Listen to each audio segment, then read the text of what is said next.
चलो बच्चों, आज हम लोग ट्रांसलेशन करना सीखेंगे और आपके बोर्ड एग्ज़ाम में ट्रांसलेशन देता है तो ट्रांसलेशन कैसे करेंगे। इस लेसन का नाम मैंने रखा है ट्रांसलेशन उल्टा पुल्टा।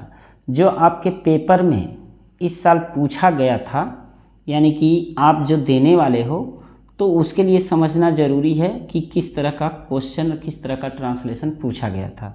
तो ऊपर लिखा रहेगा translate the following into English, और लिखा है एक दिन मैं अपने मित्रों के साथ एक बाग में घूमने गया। बसंत का मौसम था और फूल खिले हुए थे। हम लोगों ने वहाँ बहुत सी रंग बिरंगी तितलियाँ देखी। वहाँ हम लोगों ने एक ऐसी चिड़िया देखी जो बहुत सुंदर थी। ये आपके बोर्ड एग्ज़ाम में पूछा गया था। तो इसको क्या किया है कि मैंने कॉपी पर लिख लिया है ताकि मैं आपको अच्छी तरह से समझा सकूं। तो देखो, कॉपी में जो लिखा गया है आपको यहाँ है और कॉपी में सेम टू सेम मैंने लिख लिया है। अब इसका ट्रांसलेशन हम लोग उल्टा पुल्टा करके देखेंगे। उल्टा पुल्टा करने का मतलब क्या है कि आप जब देखोगे ना तो उल्टा आप करोगे ट्रांसलेशन, बिल्कुल आपको समझ में आएगा।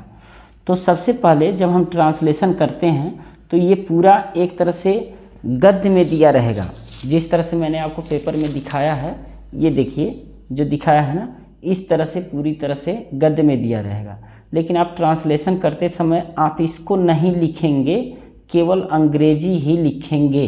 अगर मान लीजिए आपने ऐसे लिख दिया जैसे मैं लिखा हूँ, तो मान के चलिए इस पर नंबर कटेगा नहीं आपको, और नहीं तो नंबर अच्छा ही मिलेगा। तो आप ऐसे लाइन बाय लाइन भी ट्रांसलेशन कर सकते हो। तो सबसे पहले जब ट्रांसलेशन आप करते हो तो इसमें सब्जेक्ट की ज़रूरत होती है, और किसी भी अफर्मेटिव सेंटेंस का जब आप ट्रांसलेशन करते हो तो सबसे पहले आपको ज़रूरत पड़ेगी सब्जेक्ट की।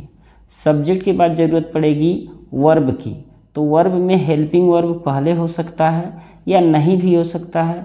उसके बाद मेन वर्ब रहेगा ही रहेगा, मेन वर्ब नहीं रहेगा तो हेल्पिंग वर्ब रहेगा, या तो हेल्पिंग वर्ब मेन वर्ब दोनों रहेगा। उसके बाद आपको ज़रूरत पड़ेगी ऑब्जेक्ट की, और ऑब्जेक्ट के बाद ज़रूरत पड़ेगी आपको अदर्स की।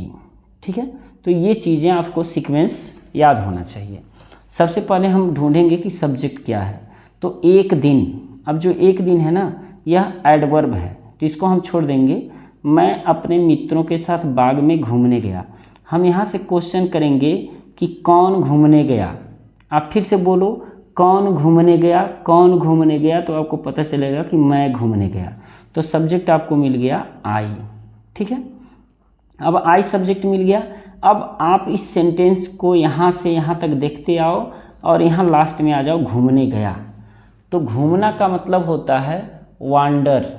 वांडर माने होता है घूमना, लेकिन यहाँ क्या है, गया है और घूमने है, यानी कि सबसे पहले गया है तो गया को हम उल्टा चलेंगे। अब गया का हो जाएगा पास्ट इंडिफिनिट है, और पास्ट इंडिफिनिट में कोई भी हेल्पिंग वर्ब नहीं लगता है, केवल जो वर्ब होता है ना उसी का सेकेंड फॉर्म लगता है। तो गो माने जाना और वेंट माने गया, तो हम सबसे पहले लिखेंगे वेंट। ठीक है, अब यहाँ देखो घूमने, अब जाना भी वर्ब है, घूमना भी वर्ब है, तो एक ही सेंटेंस में आप दो बार वर्ब नहीं लिख सकते, वो भी फॉर्म में। तो इसको आपको बनाना पड़ेगा इन्फिनिटिव या जीरंड। तो घूमने यानी कि to wander. To wander means घूमने। टू ईट माने खाने, टू गो माने जाने, टू डांस माने नाचने। ठीक है, to wander, I went to wander.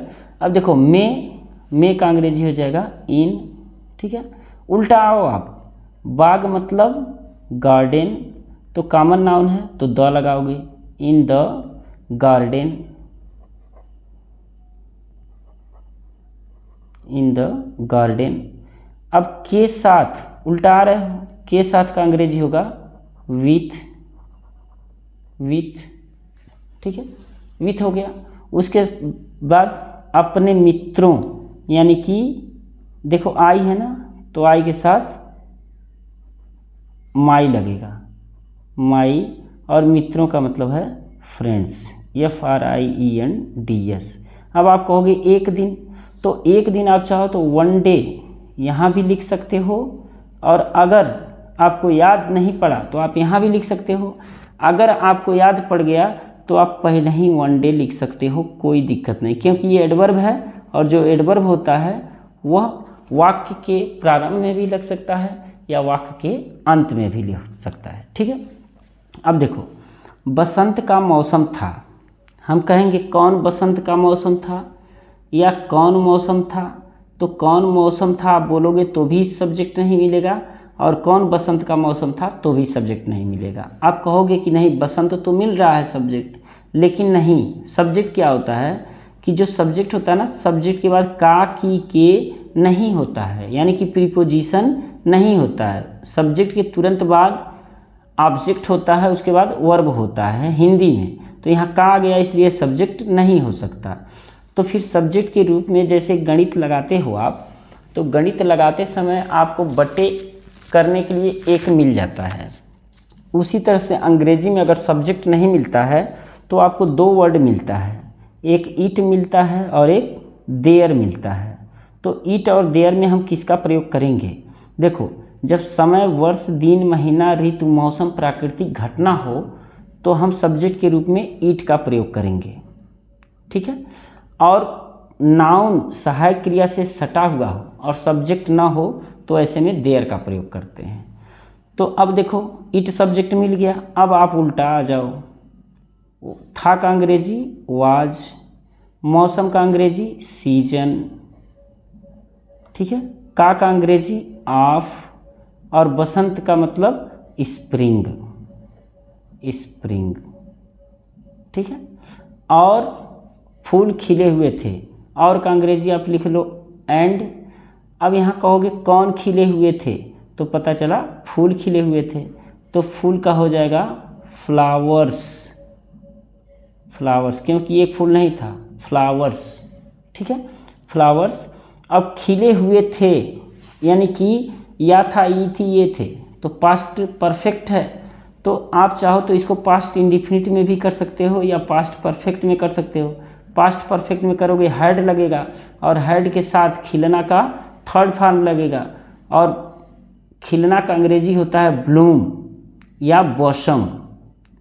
तो ब्लूम अगर लिखोगे तो ब्लूम्ड थर्ड फॉर्म। अगर फ्लरिश लिख देते हो FLOURISH, तो फ्लरिश में आपको ED लगाना पड़ेगा, फ्लरिश्ड। ठीक है, तो ये हो गया, ब्लूम्ड लिख सकते हो, फ्लरिश्ड लिख सकते हो या बॉसम्ड लिख सकते हो, क्योंकि ब्लूम माने खिलना होता है, फ्लरिश माने खिलना होता है, और बॉसम मीन्स भी खिलना होता है। नेक्स्ट सेंटेंस हम लोग देखते हैं।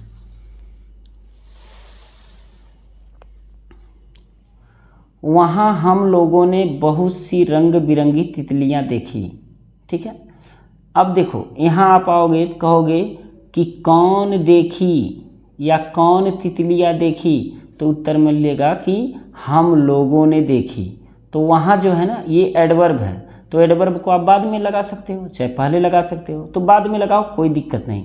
तो किसने देखी? हम लोगों ने, यानी कि हो जाएगा वी। ठीक है, वी मतलब हम लोगों ने, वी।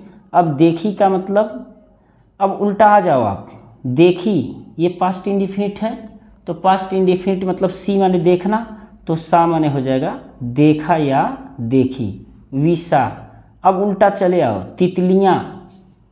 अब देखो, तितलियाँ रंग बिरंगी, इन तीनों के बीच में रंग बिरंगी तितलियाँ, इन तीनों के बीच में कहीं प्रीपोजिशन नहीं है, तो रंग बिरंगी तितलियाँ एक ही में कर लो। तो रंग बिरंगी का मतलब होगा कलरफुल, कलरफुल। ठीक है, कलरफुल। और तितलियाँ का मतलब बटरफ्लाई होता है, बटरफ्लाई। लेकिन जब आप प्लूरल बनाओगे तो बटरफ्लाईज हो जाएगा, वाई को हटा करके IE के साथ यस लगा दोगे। अब देखो, बहुत सी, ये भी मैं भूल गया, देखो प्रीपोजिशन था नहीं इसमें, तो यहाँ मेनी यहाँ होना चाहिए। ऐसा मेनी, MANY, ऐसा मेनी कलरफुल बटरफ्लाईज। अब ने का अंग्रेजी नहीं होगा क्योंकि हमने सब्जेक्ट पहले लिख दिया है। अब बचा क्या? वहाँ, तो वहाँ का मतलब हो जाएगा देयर।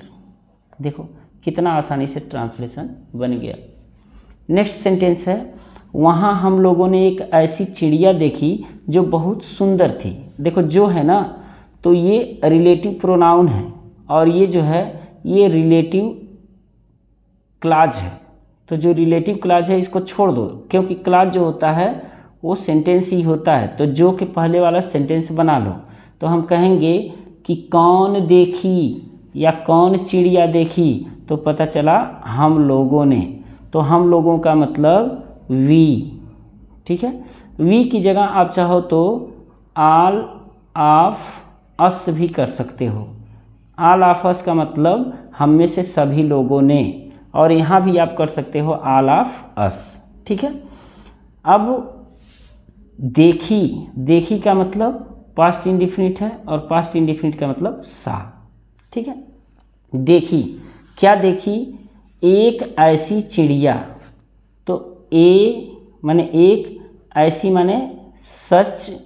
देखो इन तीनों को मैं कैसे ऐसे नहीं लिख रहा हूँ, क्योंकि इन तीनों के बीच में प्रीपोजिशन नहीं है। तो हो जाएगा ए सच, सच माने ऐसी, चिड़िया का मतलब बर्ड, बर्ड, और वहाँ बचा हुआ है ना, तो देयर लगा दो यहाँ पर। अब जो का अंग्रेजी होगा विच। देखो विच माने भी जो होता है, हु मीन्स भी जो होता है, और दैट मीन्स भी जो होता है।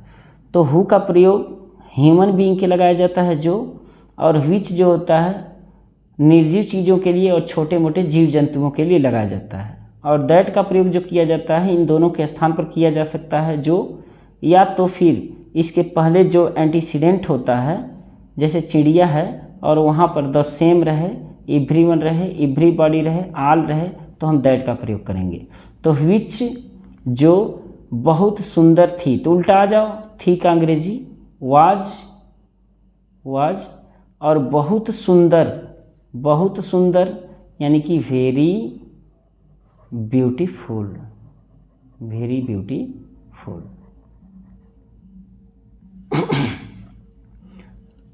तो ठीक है, अगर आप चैनल पर नए हैं तो सब्सक्राइब कीजिए, वीडियो को लाइक कीजिए, मित्रों में शेयर कीजिए, और जो भी चीज़ आपको ज़रूरत है आप कमेंट में लिखिए, मैं उस पर वीडियो ज़रूर बनाऊंगा। मिलते हैं छोटे से ब्रेक के बाद कल या फिर अगले वीडियो में।